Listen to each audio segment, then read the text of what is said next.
CEO gets drunk on Valentine night. A moment of unexpected romance changed everything. Hello, my beautiful family. Welcome to another thrilling tale of love on our channel. Your amazing response to our last video truly touched my heart. Every comment, every like, every shared story adds so much warmth to our growing community. You know what makes me smile the most? Seeing how you connect with each other in the comments, sharing your own experiences, and supporting one another. That's what makes this channel special. It's not just about stories, it's about the family we're building together. Keep spreading that love, it fuels my passion to bring you more heartwarming tales. Before we begin today's journey, if you're new here, I'd love to know where in the world you're watching from. It always makes me feel closer to you as my family.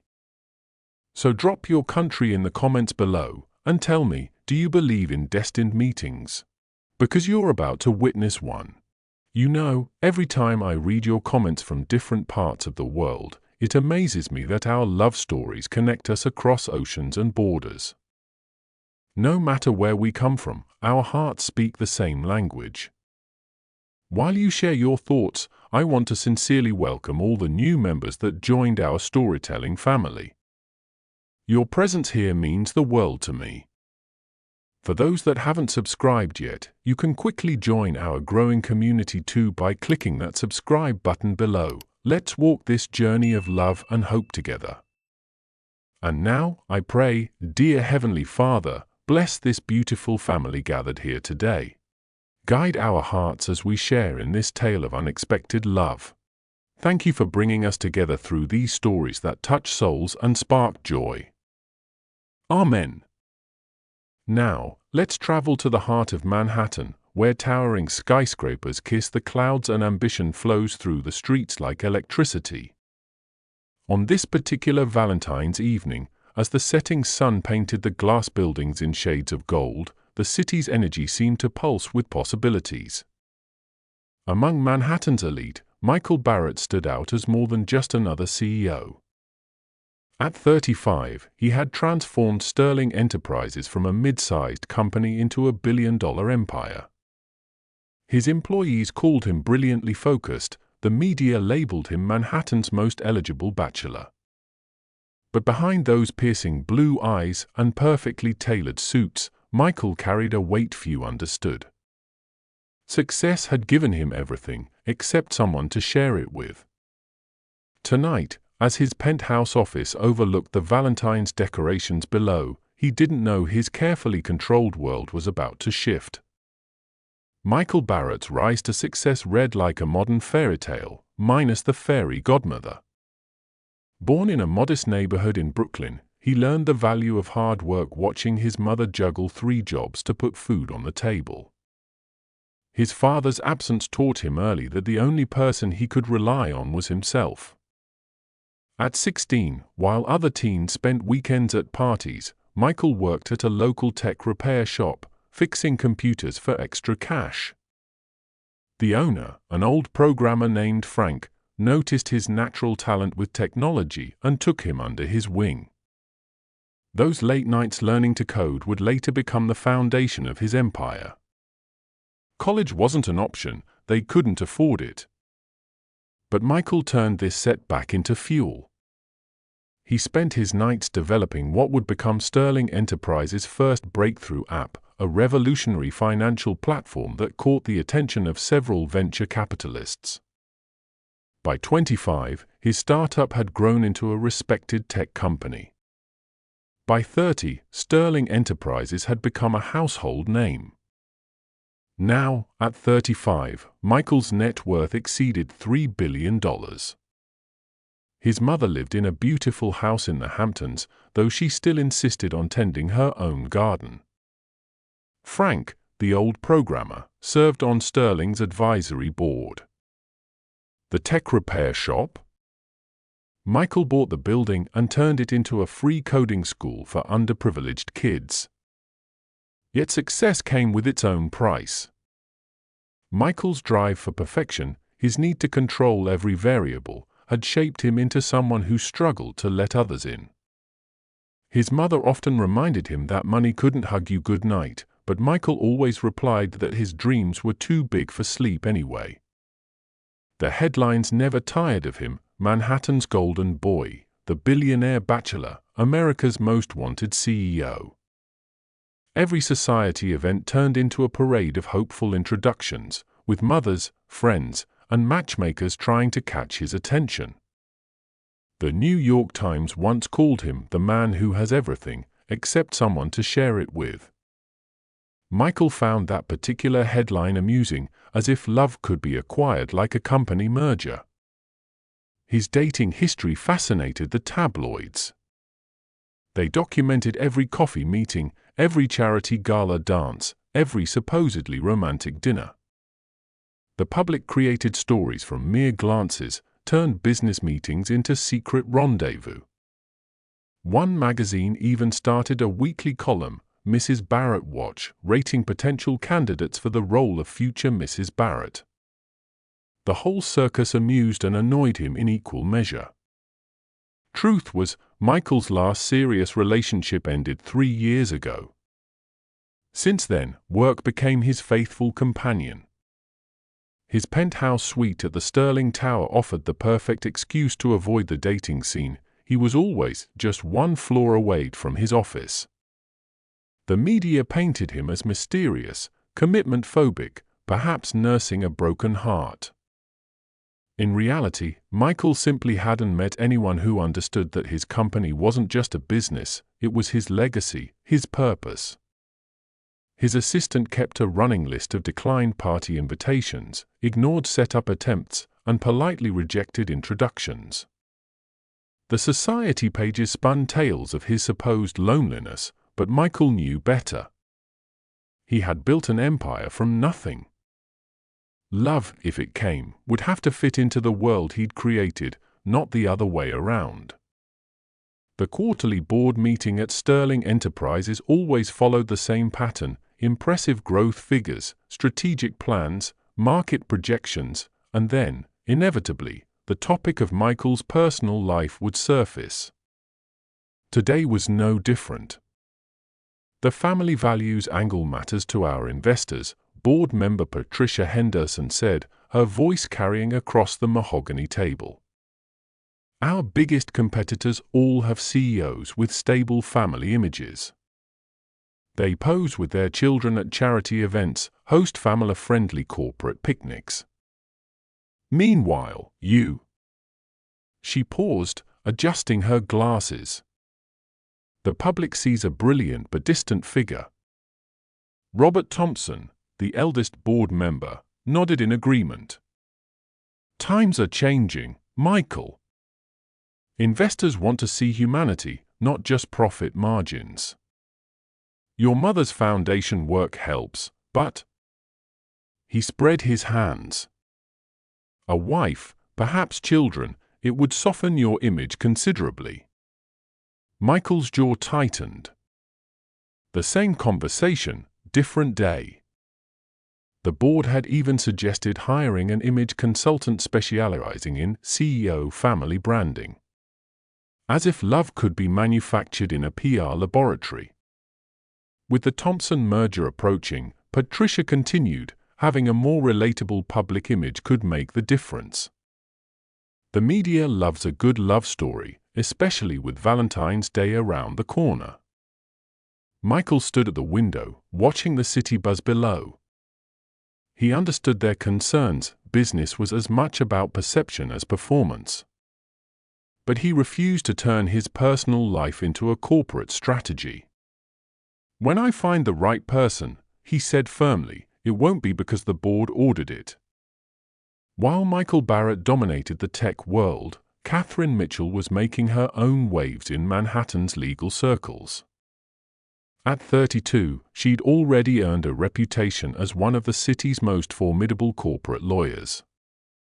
The halls of Mitchell and Warren Law buzzed with stories of her courtroom victories and brilliant negotiations. But unlike Michael, Kate actively avoided the spotlight, preferring to let her work speak for itself. Her corner office on the 45th floor of the Liberty Building offered a direct view of Sterling Tower, a daily reminder of both her biggest challenge and her most intriguing adversary. Family photos lined her desk, one of her father teaching her chess in their small Ohio home, another of her law school graduation. Each image marked a step in her carefully planned journey to the top. Growing up in middle-class Columbus, Kate learned early that intelligence combined with determination could open any door. Her father, a high school teacher, spent evenings helping her prepare for debates. Her mother, a nurse, taught her that true strength lay in helping others. These lessons shaped her into someone who fought for justice in designer heels and wielded precedent law like a sword. The legal world respected her for more than just her win record. Kate had a gift for finding overlooked details, hidden clauses that could turn a case. Her colleagues joked that she could smell a contractual loophole from 10 pages away. But what set her truly apart was her ability to remain compassionate in a profession that often rewarded coldness. She fought hard in the courtroom but never forgot the human cost of corporate decisions. Her assistant, Tom, often reminded her that life existed outside legal briefs and case files. "You're becoming one with your office chair," he'd tease, dropping another coffee on her desk at midnight. Kate would smile, adjust her glasses, and dive back into her work. She knew the whispers around the office: brilliant but married to her career, stunning but too intimidating for most men. The truth was simpler: she hadn't met anyone who could match her passion for justice, her drive for excellence. Their first meeting set the tone for everything that followed.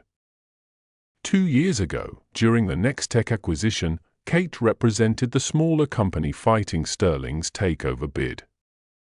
The negotiations lasted 16 hours, with neither side willing to back down.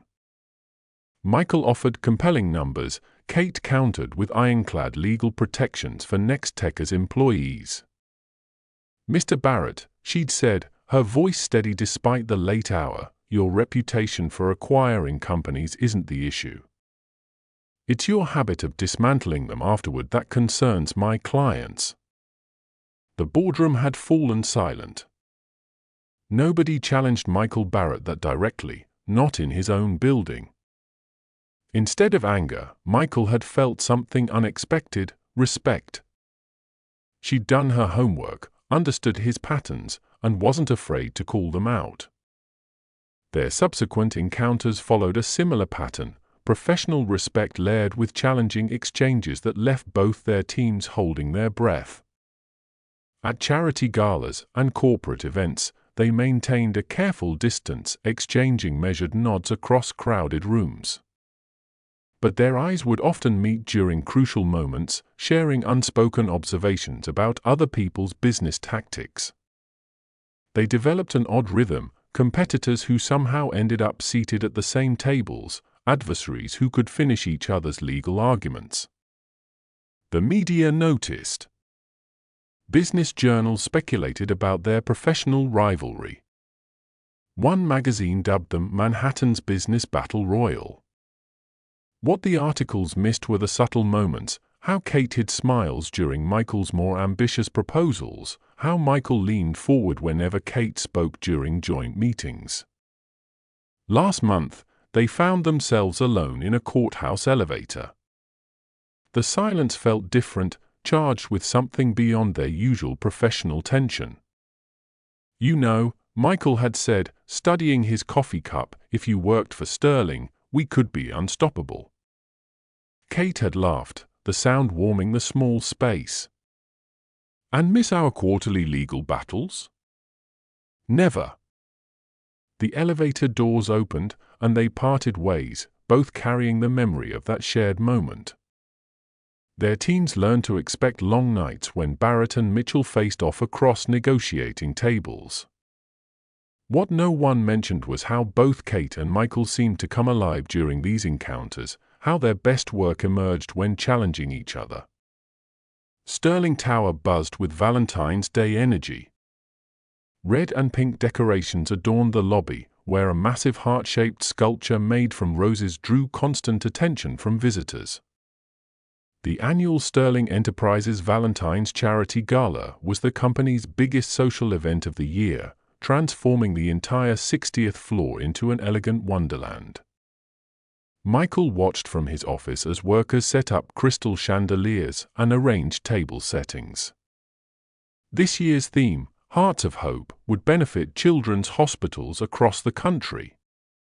His mother had chosen the cause, reminding him how local hospitals had helped them during tough times. The guest list included New York's elite, business leaders, politicians, celebrities, and inevitably, Kate Mitchell, representing her firm's interests. The seating arrangements are finalized, his assistant Lisa announced, tablet in hand. Though the board made some last-minute adjustments. Her knowing look said everything. They'd arranged for several eligible women to be seated near him. They've also confirmed the Mitchell and Warren table will be in direct view of yours.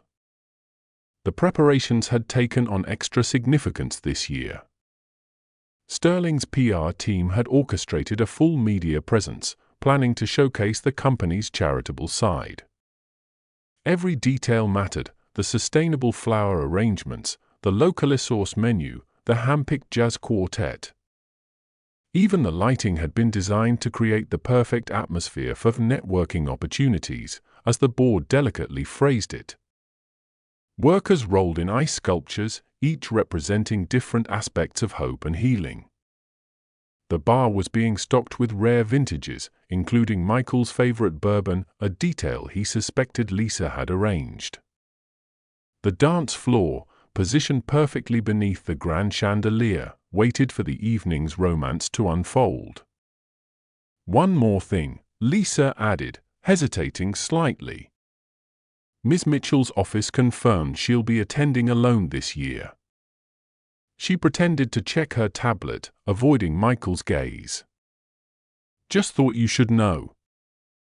Michael turned back to the window, watching the sunset paint Manhattan in shades of possibility. Tomorrow night, under these lights and among these flowers, something would shift. He didn't know it yet, but fate had finally tired of their professional dance and decided to take matters into its own hands. The 60th floor of Sterling Tower transformed into a breathtaking vision of romance and elegance as New York's elite filled the space. Crystal chandeliers cast warm light across the room, creating gentle shadows that danced among the flower arrangements.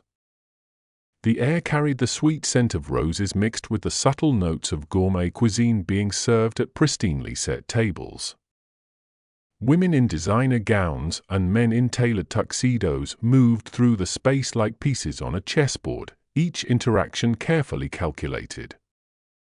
Photographers lined the entrance, their cameras flashing as celebrities, business moguls, and politicians made their grand entrances.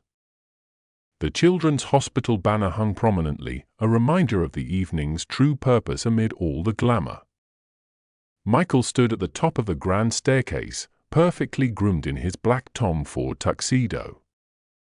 He greeted guests with practiced charm, his smile never wavering as he shook hands and posed for photos. His mother, elegant in deep blue, worked the room with natural grace, sharing stories about the children who would benefit from tonight's fundraising. The jazz quartet filled the air with smooth melodies, their music floating above the gentle hum of conversation and clinking champagne glasses. Board members moved strategically through the crowd, ensuring key investors felt appropriately pampered. Lisa had positioned herself near the entrance, coordinating with security and handling any last-minute crisis with invisible efficiency. At exactly 8 o'clock, the doors to the main ballroom opened fully, revealing the piece de resistance, a ceiling installation of thousands of tiny lights mimicking the Manhattan skyline at night. Gasps of appreciation rippled through the crowd as they moved into the space, their faces glowing with childlike wonder at the display. Even the most jaded New Yorkers couldn't help but be moved by the magical atmosphere. As the evening progressed, Michael felt his patience wearing thin. Every introduction felt like an ambush, every conversation a carefully planned matchmaking attempt. Patricia from the board had already paraded 3 perfect matches in front of him: a senator's daughter, a tech startup founder, and a philanthropist who ran her own foundation. "Michael, darling." A board member's wife pulled him into yet another conversation. "Have you met Vanessa? She just finished her PhD in computer science at MIT." The young woman beside her blushed appropriately, batting perfectly mascaraed eyelashes. Michael suppressed a sigh, launching into his standard pleasant but distant routine. Between photos and handshakes, he caught fragments of whispered conversations. "Still single at his age. Such a shame. Just needs the right woman." The weight of expectations pressed down on his shoulders like a heavy coat he couldn't shed. Even his mother's sympathetic glances from across the room didn't help. His phone buzzed, another message from Lisa warning him about incoming introductions. Apparently, the society columnist from the Times was taking notes on his interactions with every eligible woman in the room. Tomorrow's paper would probably feature another analysis of his commitment issues or the impossibly high standards. Michael checked his watch, barely 9 o'clock. The night stretched ahead like a marathon he hadn't trained for. He loosened his bow tie slightly, feeling the need for air, for space, for one moment free from the suffocating pressure of others' expectations. With practiced discretion, he began making his way toward the bar, where at least the bourbon wouldn't try to match him with someone's niece. The bar offered a moment of refuge, tucked away from the main crowd. Michael signaled the bartender for his usual bourbon when a familiar voice cut through the jazz music. "Running away from your admirers, Mr. Barrett?" Kate Mitchell sat at the far end of the bar, a glass of red wine in hand. Her deep green gown caught the light, making her look more relaxed than he'd ever seen her in a courtroom. Her case files and legal armor were nowhere in sight. "Ms. Mitchell." He found himself moving toward her, drawn by the promise of conversation that wouldn't involve marriage prospects. "I didn't expect to find you hiding here too." "Not hiding," she corrected, a slight smile playing at her lips. "Strategic positioning. From here, I can see 3 potential clients, monitor my firm's tables, and—" She raised her glass, "enjoy an excellent Cabernet in peace." The bartender placed Michael's bourbon in front of him. He noticed how Kate's usual sharp gaze had softened in the gentle lighting. "No legal documents to review tonight?" he asked, settling onto the stool beside her. "I left my briefcase at the office. Though I did memorize 6 precedents about charity event liability, just in case."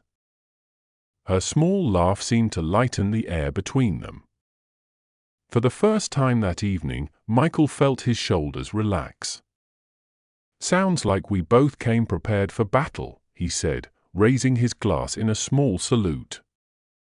The moment felt different from their usual encounters, no negotiating tables between them, no teams watching their every move.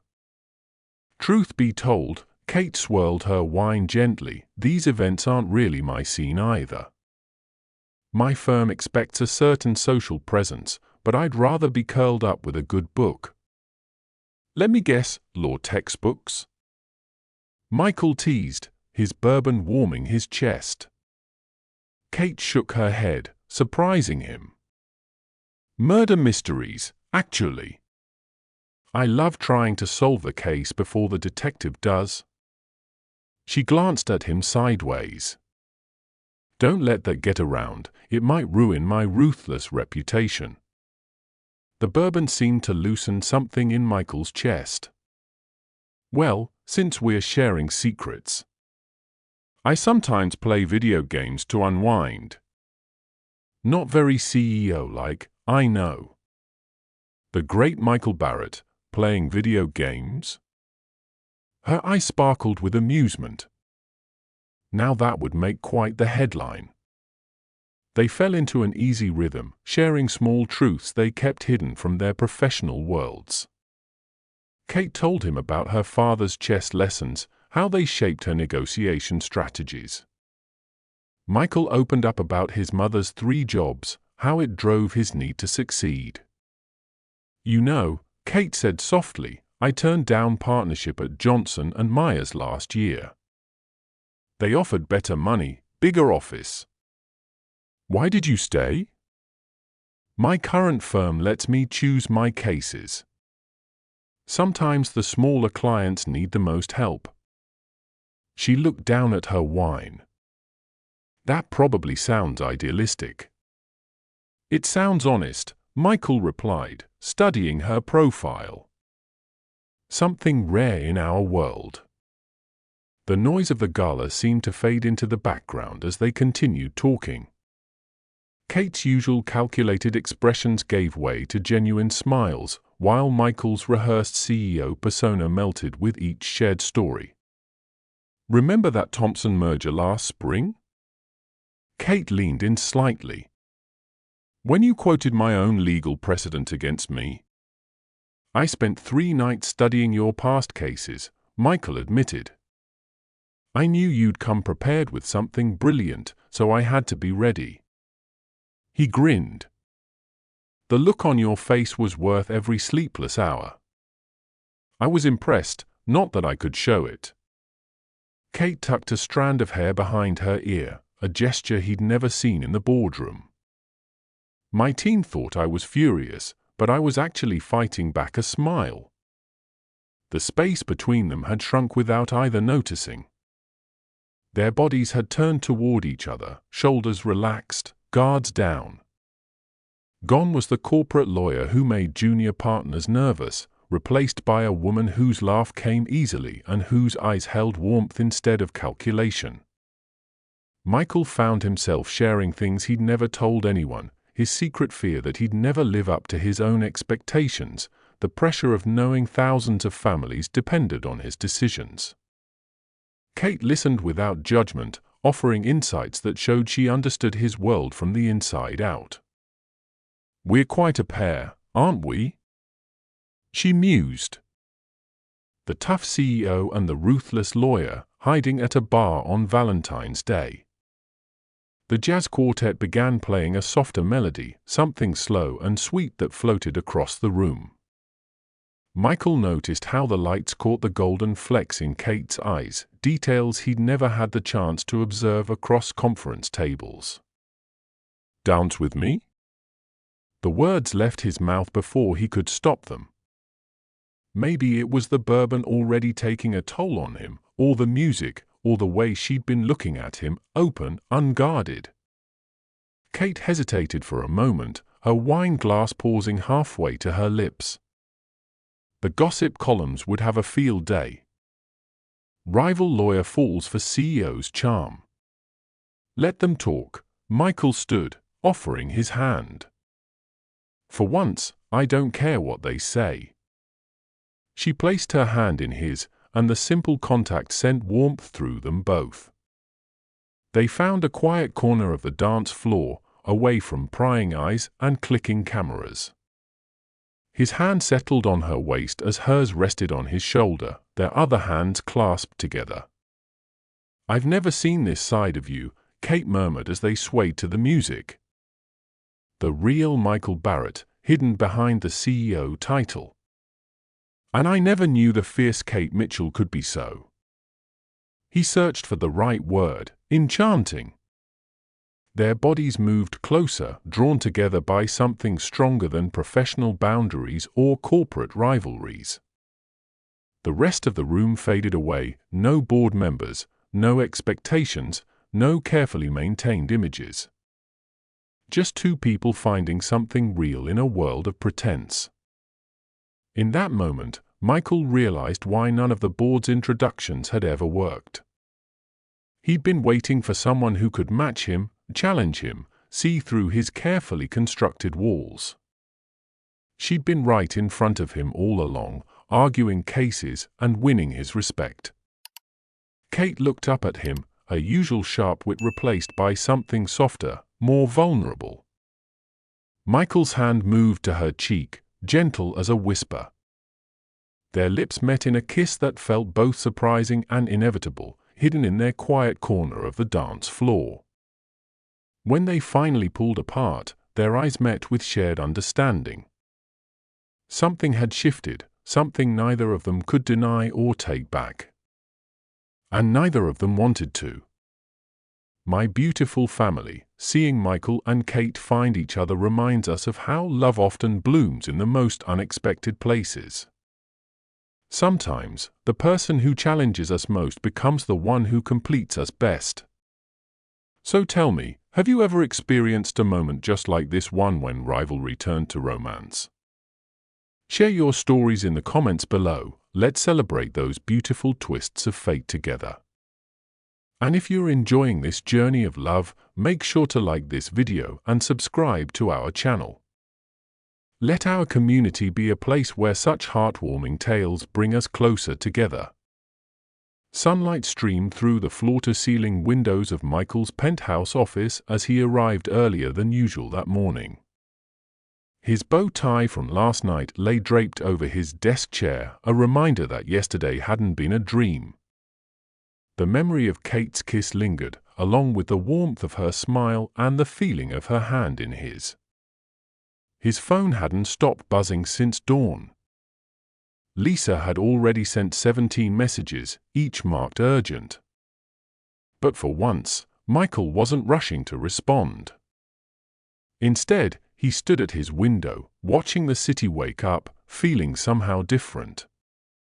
The usual morning pressure of emails, meetings, and decisions felt distant compared to the memory of last night. The coffee Lisa placed on his desk came with a knowing smile. "So," she said, "tablet ready as always, should I rearrange your schedule for the day?" "The media's already calling." Michael turned from the window, noticing for the first time how the morning light made the city look fresh, new.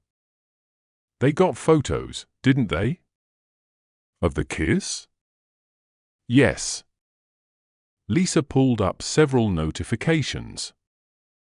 "Though most are slightly blurred, you two found quite a private spot." She paused, then added softly, "I've never seen you look that happy in any corporate photo." His fingers brushed over his phone, hovering over Kate's number. They hadn't exchanged contacts last night. They'd already had them, years of professional dealings ensuring their numbers were always within reach. But now, typing a message felt different. What do you say to someone who's been your professional rival after sharing such an intimate moment? The weight of his position at Sterling, the responsibilities to shareholders, the expectations of the board, all of it seemed to press against this fragile new feeling. Yet for the first time in his career, Michael found himself wanting to put something ahead of the company's interests. His phone lit up with a message from Kate, "Quite a strategic move last night, Mr. Barrett. Care to discuss the implications over coffee?" Michael smiled, feeling his heart lift. Even now, she knew exactly how to blend their professional and personal worlds. "Name the place, Ms. Mitchell.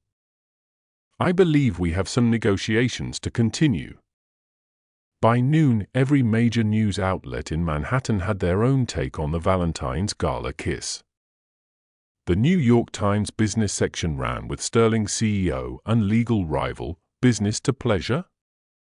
While Wall Street Journal opted for love in the boardroom, Barrett Mitchell romance rocks corporate Manhattan. Social media exploded with the blurred photos.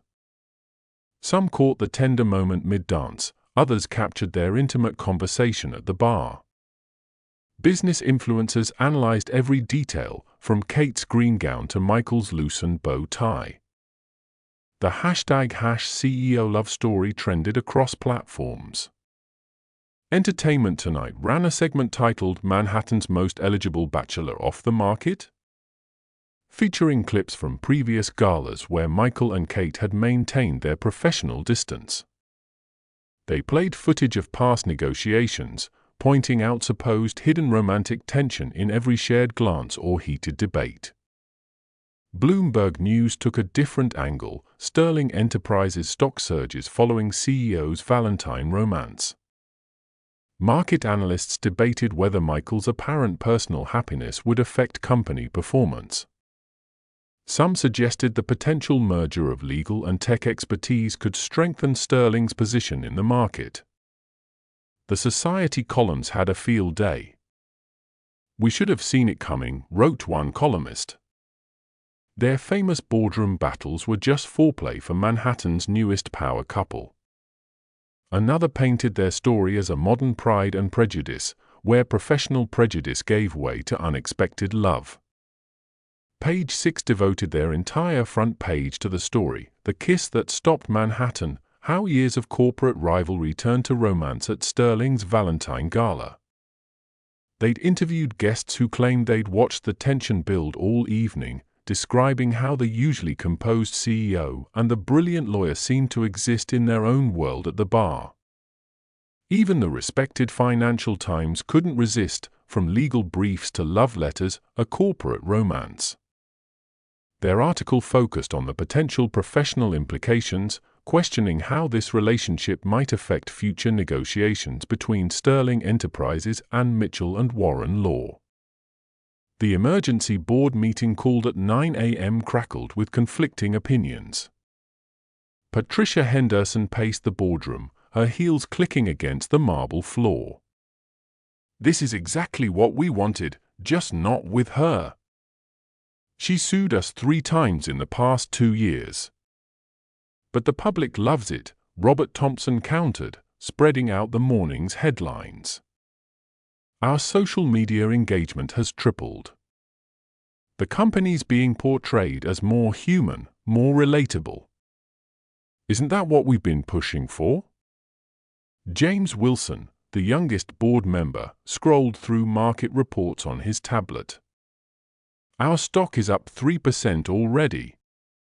Investors seem to think the enemies to lovers angle makes Michael more approachable. Less of the cold CEO stereotype." "That's not the point," Patricia interrupted. The boardroom door opened as Michael's mother, Grace Barrett, walked in. The room fell silent. Her opinion carried significant weight, not just as a board member, but as the person who knew Michael best. "My son," she said, taking her seat at the table, "has smiled more in those blurry photos than he has in the last 3 years of corporate pictures. And from what I observed last night, Ms. Mitchell challenges him in ways this company needs." The board members exchanged glances. Grace continued, her voice firm but gentle. "Sometimes the best business decision isn't found in market reports or PR strategies. Sometimes it's about trusting human connection." The marble halls of Mitchell and Warren buzzed with whispers as Kate walked to the senior partners' meeting. Her phone vibrated with another message from Michael, "Surviving your inquisition?" But she had to focus on the challenge ahead. The conference room fell silent as she entered. Senior partner William Warren sat at the head of the table, Kate's case file spread before him. "Katherine," he began, using her full name, "never a good sign. You've put us in quite a position. 3 major clients have already called," Margaret Fuller, head of corporate litigation, added. "They're concerned about conflicts of interest. The Peterson case against Sterling starts in 4 weeks. We need to know where you stand." Kate kept her posture straight, her voice steady. "My personal life doesn't affect my ability to represent our clients. My record speaks for itself." "Your record isn't the issue," William leaned forward. "You've won more cases against Sterling than any other lawyer in this firm. That's exactly why clients trust you. But now they see me kissing the opposition?" Kate finished. The room tensed at her directness. My feelings for Michael won't compromise my professional judgment. If anything, they'll ensure greater transparency in our dealings. Margaret shuffled through some papers. We've had to reassign the Peterson case. You understand why. We're also reviewing all Sterling-related cases in your portfolio. $23 million in billing, Kate stated quietly. That's what my Sterling-related cases brought to this firm last year. Because I know how they think. Because I never back down from them. That hasn't changed. But everything else has. William sighed. The press is calling you Manhattan's modern Romeo and Juliet. Clients don't want their cases turned into tabloid fodder. Kate felt her jaw tighten. I've given 8 years to this firm. Built a reputation on integrity and results. One kiss doesn't erase that. Later that evening, Michael and Kate found refuge in a small Italian restaurant in Greenwich Village, far from their corporate worlds. The candlelight cast soft shadows across their faces as they shared the day's battles. The board wants me to sign a conflict of interest agreement, Michael said, twirling pasta on his fork. 3 pages of legal terms about personal relationships and corporate governance. Kate gave a tired laugh. At least they're not asking you to step down. My firm reassigned all my Sterling cases. 8 years of work, gone in one day. She reached for her wine glass, her fingers brushing against his. We knew it would be complicated. Michael set down his fork. But I didn't expect the whole world to have an opinion about us. The media's parked outside my apartment, the office, even my gym. My morning coffee shop had reporters asking if our kiss was a strategic move to help Sterling's market position. Kate shook her head. As if we planned this. Michael's hand found hers across the table. Do you regret it? The kiss? No, she answered without hesitation. But I built my career on being the lawyer who never backs down, especially from Sterling. Now they are questioning every case I've handled, every victory I've earned. I spent 15 years becoming someone who puts the company first. Michael's thumb traced circles on her palm. Now, for the first time, I'm choosing something else. Someone else.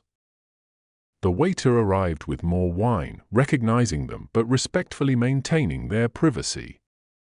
Kate waited until he left before speaking. We could keep things quiet, she suggested, though her tone revealed she didn't believe it. Give everyone time to adjust. Hide how we feel? Go back to being rivals in public? Michael's grip tightened slightly. I'm tired of living for public opinion. The board, the press, they'll always find something to criticize. So what do? We find a way to be both successful professionals and happy together. There has to be a middle ground between hiding and headlines. The knock on Michael's office door came late the following afternoon.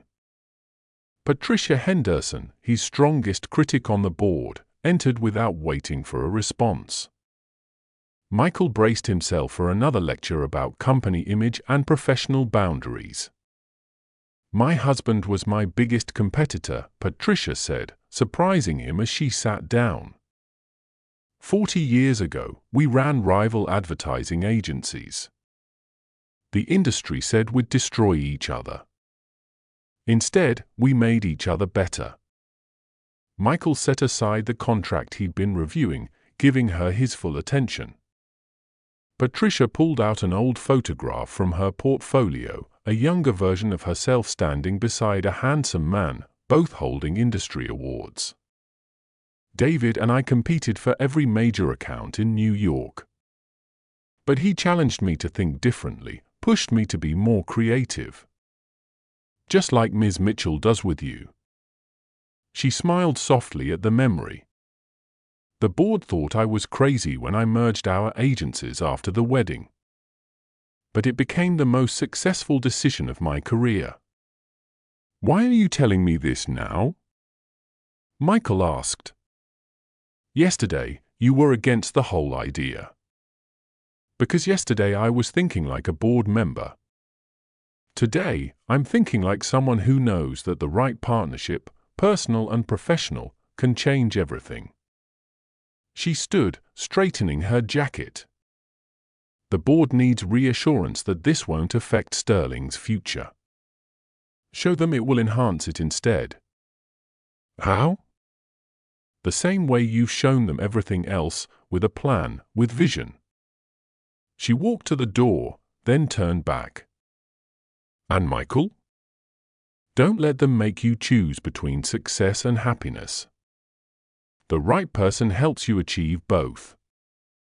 Dawn painted Manhattan in shades of promise as Michael stood in his penthouse, watching the city come alive. His phone displayed another set of headlines about him and Kate, but for once, he wasn't concerned about market reactions or board opinions. Last night's conversation with Patricia had struck a chord. For 15 years, he'd shaped himself into the perfect CEO, controlled, calculated, married to his work. Every decision had been weighed against company interests, every relationship measured by its business value. Success had become his compass, Sterling Enterprises his true north. But Kate had changed that equation. She challenged him not just professionally, but personally. She saw through his CEO facade to the Brooklyn kid who still dreamed of changing the world. When she smiled, stock prices and market shares seemed less important than making her smile again. Michael walked to his closet, past rows of identical suits, his corporate armor. Today felt different. He pulled out the leather jacket he hadn't worn since his startup days, when passion meant more than perception. "Mr. Barrett," Lisa's voice came through the intercom, "the PR team has drafted statements about Ms. Mitchell. They need your approval." "Cancel the PR meeting," he replied, shrugging on the jacket. "And clear my morning schedule." "Sir?" Lisa's surprise was evident. "The board expects dash. The board has spent years telling me how to live. It's time I showed them who I really am." He grabbed his keys, feeling lighter than he had in years. "If anyone needs me, I'll be having breakfast with my girlfriend at that small cafe in the village." "The one with reporters camped outside?" "Exactly." Michael smiled, remembering Kate's laugh from their last secret dinner there. "Let them take their pictures. I'm done hiding."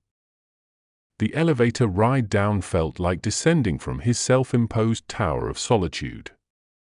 He'd built his empire by controlling every variable, but love didn't follow business plans or profit margins.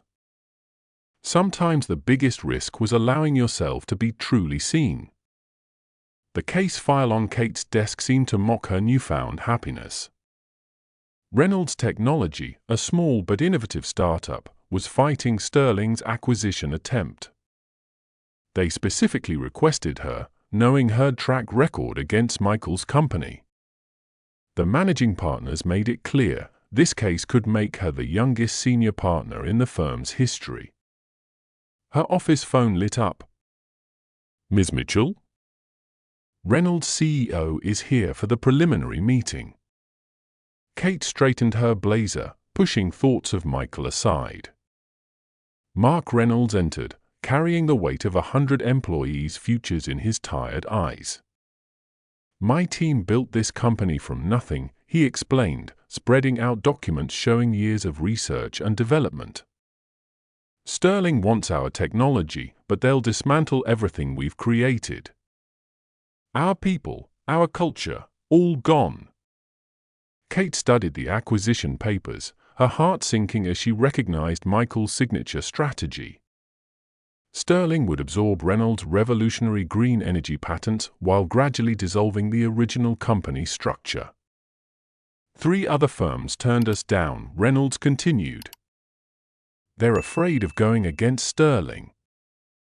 But you've beaten them before. You understand how they work. The irony wasn't lost on her. The very knowledge that made her perfect for this case came from countless hours studying Michael's tactics, from years of facing him across negotiating tables. Now that same expertise could harm the man she was falling for. Her phone buzzed with a message from Michael. Dinner tonight? Found a quiet place away from cameras. Ms. Mitchell? Reynolds leaned forward. Will you help us? Kate thought of her conversation with the managing partners. Taking this case proves your integrity, they'd said. Shows that personal relationships won't compromise your professional judgment. She looked at Reynolds' hopeful expression, then at the photos of his team, young engineers and developers who'd poured their hearts into building something meaningful. I'll take the case, she heard herself say. But you should know, my relationship with Michael Barrett is public now. If that concerns you. Actually, Reynolds smiled, it gives me hope. Maybe you can make him see us as more than just another acquisition. The candlelit ambience of their favorite village restaurant couldn't soften the tension that evening. Michael sat across from Kate, his untouched pasta growing cold. Reynolds Tech, he said finally. Of all the cases you could take, they came to me because they trust me to be fair. Kate set down her wine glass. Their team deserves a chance to fight for what they built. I've spent 6 months planning this acquisition. The board finally stopped questioning us, and now. He ran a hand through his hair.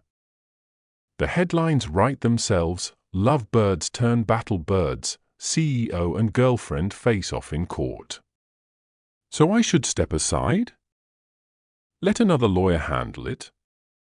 Kate's voice carried a hint of challenge. That's not who I am, Michael. You knew that when you kissed me. The waiter approached but retreated quickly, sensing the charged atmosphere. Outside, a camera flash went off, another paparazzo hoping to catch drama between Manhattan's favorite power couple. Sterling needs those patents, Michael leaned forward. Their green energy technology could revolutionize our entire product line. And Reynolds needs their company to survive. Those engineers aren't just numbers on an acquisition report. They're people who believe in their mission. Their eyes met across the table, the same electric connection that had drawn them together now crackled with professional tension. They'd fallen in love with each other's passion and principles. But those same qualities now pulled them in opposite directions. We knew this could happen, Kate said softly. That's why everyone warned us against mixing business with pleasure. Is that what this is? Pleasure? Michael reached for her hand. Because it feels like something a lot deeper to me. Kate intertwined her fingers with his. Then we need to trust that what we're building is stronger than any court battle. Even if I have to face your famous cross-examination skills? Even then. She managed a small smile. Just remember, I fight hardest for what I believe in. And I believe in us. Sterling's main boardroom hummed with tension as Michael faced his board members, executives, and legal team. The Reynolds Tech acquisition documents lay before them, alongside Kate's latest legal counterproposal. This is unprecedented, Patricia Henderson spoke first. Ms. Mitchell's proposal suggests a partnership instead of an acquisition. Reynolds would maintain autonomy while Sterling gains access to their green technology. Robert Thompson shook his head. It's too risky. We've never done a deal structured this way. Michael stood at the window, watching the city below. The same view that once made him feel powerful now reminded him of all the lives affected by his decisions. He turned to face the room. When I started Sterling, everyone said our approach was too risky. That a kid from Brooklyn couldn't build a tech empire. His voice carried across the silent room. But we succeeded because we dared to think differently. He walked to the presentation screen, pulling up Reynolds' project data. Their team isn't just creating new technology. They are building solutions for a better future. The kind of future Sterling should be part of. This isn't about Ms. Mitchell? James Wilson asked carefully. This is about recognizing good ideas, no matter where they come from. Michael clicked through Reynolds' innovative designs. Kate's proposal doesn't just protect their team, it gives us a chance to collaborate with brilliant minds who share our vision. Grace Barrett, who had been quietly observing, spoke up. Sometimes the best way to grow isn't by taking over, but by working together. Isn't that what you've learned lately, son? Michael met his mother's knowing smile. Kate challenged me to see beyond our usual strategy.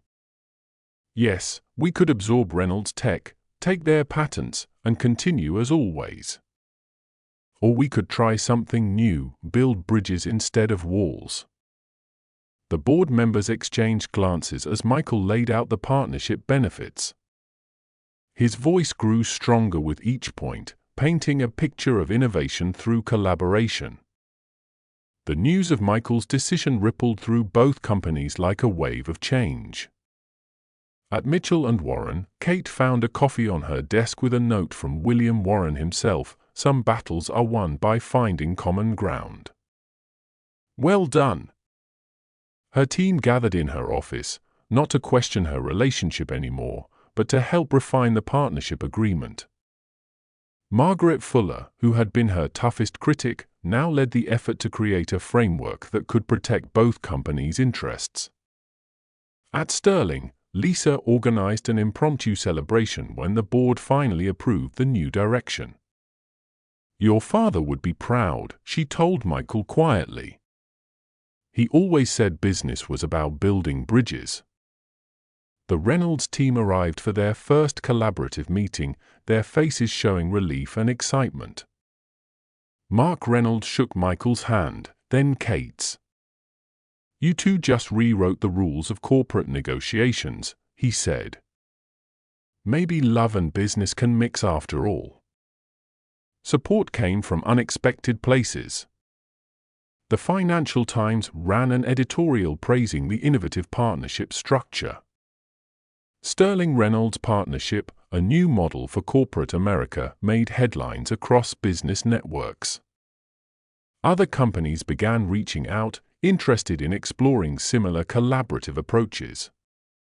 Even the paparazzi's narrative shifted. Manhattan's power couple proves love conquers corporate wars became the new story. Photos of Michael and Kate leaving work together, sharing coffee, or walking through Central Park now carried captions about business innovation and modern leadership. Patricia Henderson hosted a dinner at her home, where her husband David shared stories about their own journey of mixing love and business. The trick, he told Michael and Kate, is to remember that challenging each other makes you both stronger. Most touching was the letter from Michael's mother to them both. True legacy, she wrote, isn't just about business success. It's about having the courage to change things for the better. Together, you're building something more valuable than any merger. My dearest family, isn't it beautiful how love arrives at the perfect moment? Sometimes, the person who challenges us most becomes the one who completes our story. Before we continue to our ending, if you're not subscribed yet, take a moment to join our growing family by hitting that subscribe button. There are so many more heartwarming stories waiting to be shared, and you definitely don't want to miss out on it. Spring blossomed in Manhattan as Michael and Kate found their rhythm in balancing love and career. They turned their Sunday brunches into strategy sessions, transforming their professional knowledge into a shared strength. Kate's legal expertise helped reshape Sterling's approach to acquisitions, while Michael's business insight added depth to her understanding of corporate dynamics.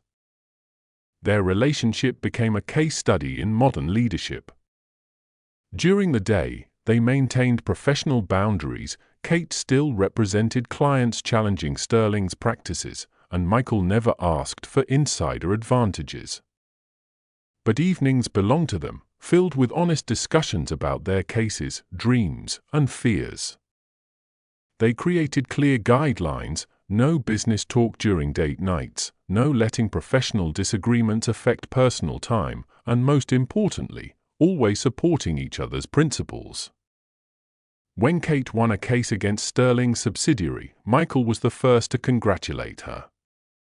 When Michael closed a major deal, Kate celebrated his success without reservation. Their home offices sat at opposite ends of their new shared apartment, a deliberate choice that symbolized their commitment to maintaining individual identities while building a life together.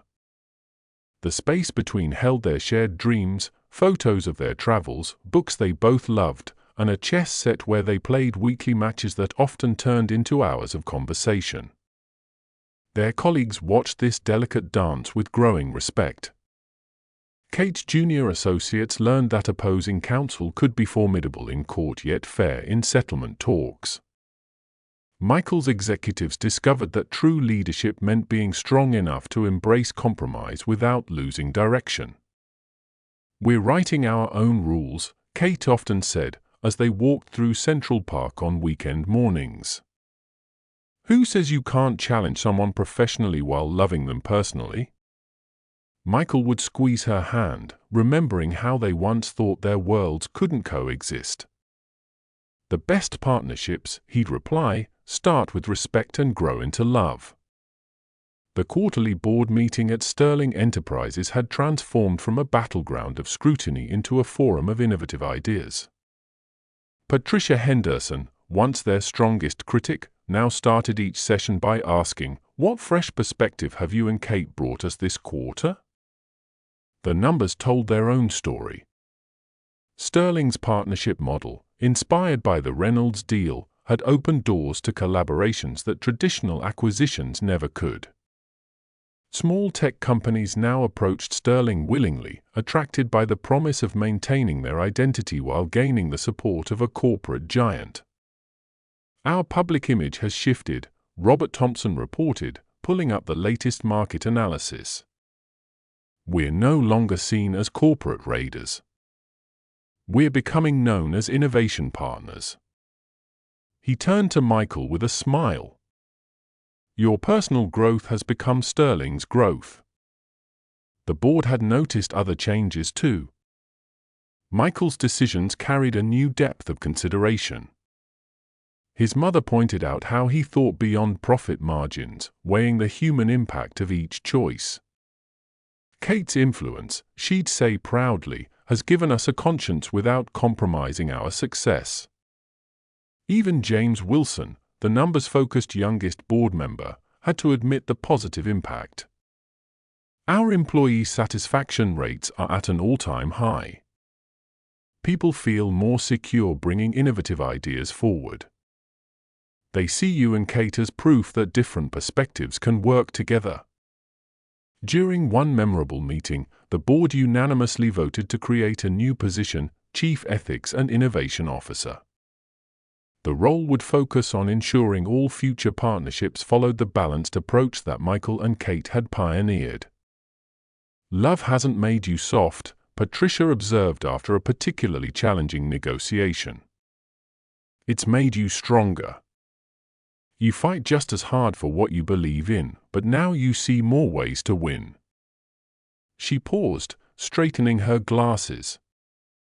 "The board doesn't just accept your relationship anymore. We're grateful for it." The shift in media coverage happened gradually, then all at once. Gone were the sensational headlines about corporate romance and rival lovers. In their place, serious business journals analyzed what they called the Barrett-Mitchell effect on modern corporate culture. Forbes ran a cover story, Rewriting Business Romance: How Love Made Sterling Enterprises Stronger. The article detailed how the company's new partnership approach had increased profits while fostering innovation. Sometimes, the piece concluded, the heart knows better than the spreadsheets. Business Weekly devoted a special issue to examining their impact, love, law, and leadership, the new face of corporate America.